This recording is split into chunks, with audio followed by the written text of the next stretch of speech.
Jim turishni bas qiling. Charchagan yuragingizni eng tubidan menga javob bering. Muammolaringizni ayting. So'nggi paytlarda hamma tez rivojlanayotgan va ular uchun hamma narsa yaxshi ketayotgan bir paytda siz o'zingizni bir joyda turgandek yoki hatto doim orqaga ketayotgandek his etyapsizmi? Go'yo tegingan hamma narsa qurib qoladi va qancha ko'p kurashsangiz shuncha ko'p orqada qolasiz. Shunday emasmi? Tashqaridan qaraganlar sizning taslim bo'lganingizni va qo'rqoqlik qilayotganingizni o'ylashadi.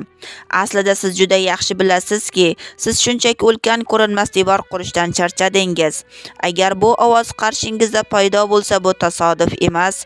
Bizni ongimiz doimo to'g'ri chiziqda qolishni, hech qachon to'xtamaslikni, doimo yuksalishni va rivojlanishni xohlaydi. Endi bu hayratlanarli sirni yodda tuting. Ba'zan yolg'iz o'zingiz rivojlanmayotgandek tuyuladi. Ba'zan orqaga ketayotgandek his etasiz. Bu ajoyib optik illyuziya.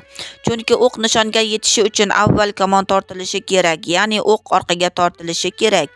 Xuddi shunday sizning orqaga chekinishingiz aslida u buyuk ishlarni qilish uchun eng katta hozirlikdir.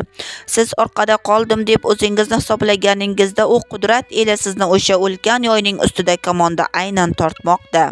Nima uchun bilasizmi? Chunki sizning manzilingiz juda uzoq, qadrligim. Uzoq masofaga otilishi mo'ljallangan o'q nishonga tegishi uchun ancha orqaga tortilishi va arqonni ancha cho'zish kerak. Hazrati Yusufning taqdirini ko'ring. Necha yillab qorong'u zax zindonga tashlanishi jazo emas edi. U g'aroyib bir sinov edi. Alloh zindonga tashlagani Misrga sulton qilish uchun edi. U ilohiy yoyni sekin va benuqson cho'zdi. Sizda u yoyning ustidasiz, qadrligim. Yuragingiz og'riyaptimi? Ruhingiz tarang, lekin barmoqlar ochilgan lahza hayotingizdagi eng katta o'zgarish bo'ladi.